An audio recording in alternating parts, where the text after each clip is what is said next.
Pierre Stamboul, j'ai 58 ans, je suis professeur de mathématiques à Marseille. Je suis un juif de la deuxième génération. Mes parents ont émigré en 1938 venant de Bessarabie, un pays qui n'existe plus entre Ukraine et Moldavie. Mes parents ont été résistants, ma mère a été la seule survivante de sa famille. Mon père faisait partie du groupe Manoukian, il a survécu, mais il a été déporté à Buchenwald. Je parle un petit peu de ça parce que souvent on estime que nous autres juifs antisionistes, nous ne sommes pas juifs, donc j'ai donné quelque part des preuves entre guillemets de mes origines. J'appartiens à un mouvement qui s'appelle l'UJFP, Union Juive Française pour la Paix. Pourquoi notre association, dont je suis membre du bureau national, pourquoi s'est-elle développée? Comme tous les autres citoyens vivant en France, nous sommes particulièrement indignés et écœurés par les violences, les humiliations quotidiennes, les crimes qui sont commis par l'armée israélienne contre le peuple palestinien, mais ça joue pour nous quelque chose d'autre. Ce crime est commis par un État qui se dit juif, qui a implanté des colonies juives, qui agit au nom d'une idéologie qui prétend parler au nom de tous les juifs, le sionisme. Donc quelque part, que nous le voulions ou non, nous sommes immédiatement concernés par ce crime. Il nous a paru extrêmement important qu'il y ait dans le mouvement de soutien à la cause palestinienne une composante juive. Pourquoi? Parce que cette guerre n'est ni une guerre raciale, ni une guerre communautaire, ni une guerre religieuse. Elle porte sur des questions essentielles, le refus du colonialisme et une paix que nous voulons sur la base de l'égalité des droits et de la justice. Nous sommes aussi solidaires en Israël de l'infime minorité d'anticolonialistes israéliens. On connaît des noms célèbres, Michel Barchevsky, Amir Haas, Gideon Levy, Ilan Pappé, et j'en oublie évidemment beaucoup, Nourit Pellet par exemple, qui se battent quotidiennement contre leur État, contre la politique criminelle de l'État d'Israël. Et nous sommes quelque part ici en Europe, avec d'autres associations juives européennes, les correspondants et la caisse de résonance un petit peu de cette lutte. Et puis, quand on tient les propos que je tiens, si on n'est pas juif, on est instantanément traité d'antisémite. Si on est juif, on est traité de traître ayant la haine de soi. Et nous voulons, par notre présence aussi, contrecarrer l'utilisation, l'instrumentalisation de l'antisémitisme et du génocide nazi. Oui, dans mon passé, j'ai grandi complètement avec le souvenir, même plus que le souvenir du génocide, puisque la majorité de ma famille a disparu. Et nous ne tolérons pas qu'au nom de ce crime bien réel commis par l'Europe, les Palestiniens qui n'ont pas le début d'une responsabilité dans ce crime paient aujourd'hui 60 ans après pour cela. On dit souvent que cette guerre est compliquée. En fait, elle ne l'est pas. Il y a un crime fondateur qui a été commis il y a 60 ans, la catastrophe, la Nakba. Et il n'y aura aucune espèce de paix sans la reconnaissance de ce crime et sans l'examen des moyens de remédier à ces crimes sur la base du droit international. Il y a aujourd'hui un peuple palestinien qui est majoritairement un peuple de réfugiés dispersés dans le monde. Il y a eu 800 000 Palestiniens qui ont été expulsés de leur pays il y a 60 ans. Il y a entre Méditerranée et Jourdain aujourd'hui 5,5 millions de juifs et 5 millions de Palestiniens. Les Palestiniens sont presque majoritaires. Donc aujourd'hui, dans un État juif, l'État d'Israël, les Israéliens possèdent tout. Ils ont toute la terre, ils ont tous les droits, ils ont l'eau. Et les Palestiniens sont réduits à vivre dans des conditions misérables, avec des statuts diverses. Le pire des statuts étant celui des habitants de Gaza, qui vivent un blocus absolument insupportable. Il y a aujourd'hui une répétition générale des crimes qui sont commis. C'est les guerres incessantes, guerre contre le Liban en 2006, guerre contre Gaza en 2008. C'est l'étranglement d'une population. À Gaza, les convois ne passent pas. Ce sont les humiliations permanentes, ce sont les checkpoints. 500 000 Israéliens vivent dans des territoires occupés depuis 1967. Parmi ces territoires, il y a Jérusalem-Est qui a été annexée. Et sans arrêt, on expulse les Palestiniens, on détruit leurs maisons. Je vais essayer de donner un point de vue juif à ce qui se passe. On n'arrive pas à comprendre ce conflit si on ne comprend pas l'idéologie qu'il a créée. Cette idéologie, c'est le sionisme.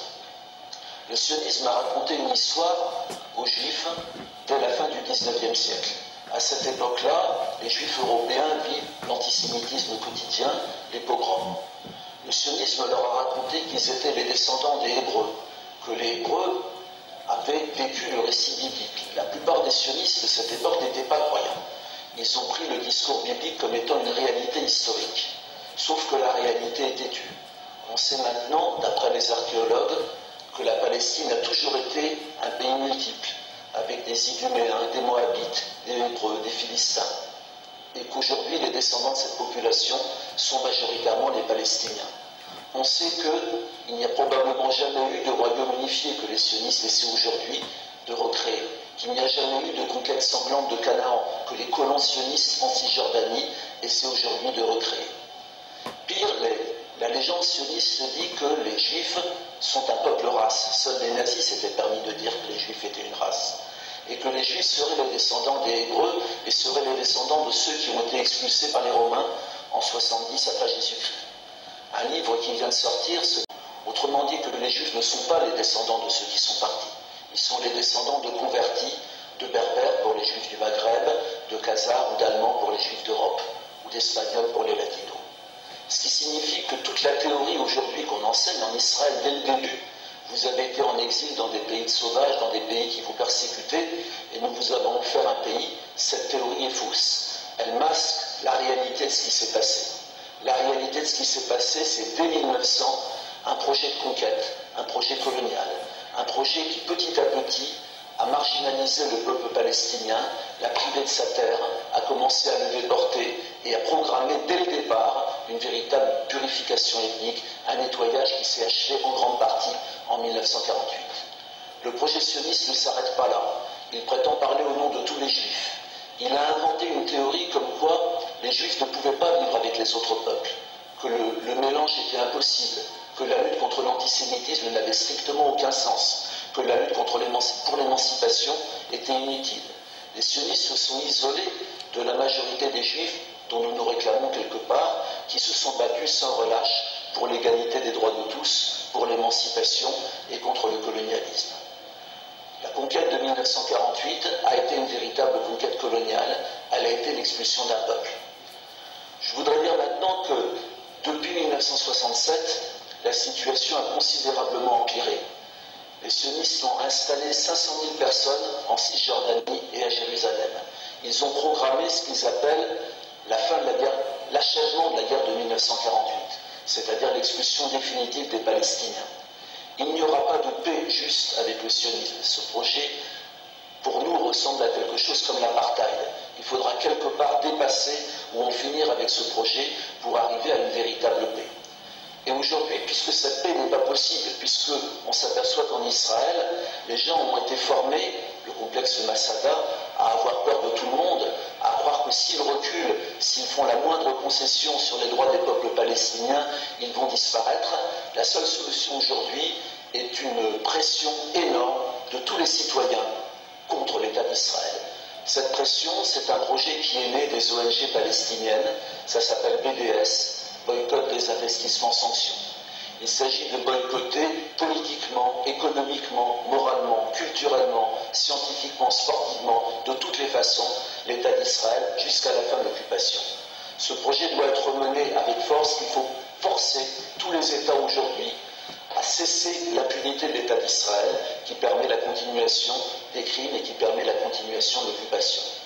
Il faut aussi, et ça me paraît très important, que les crimes qui ont été commis, les crimes qui ont été commis au Liban, les crimes qui ont été commis à Gaza, ce n'était pas une guerre, c'était un massacre contre un peuple qui a fait 1500 morts, que les responsables de ces crimes soient jugés. Parce qu'aujourd'hui, la seule solution dans le droit, c'est de juger les auteurs des crimes, crimes de guerre ou crimes contre l'humanité.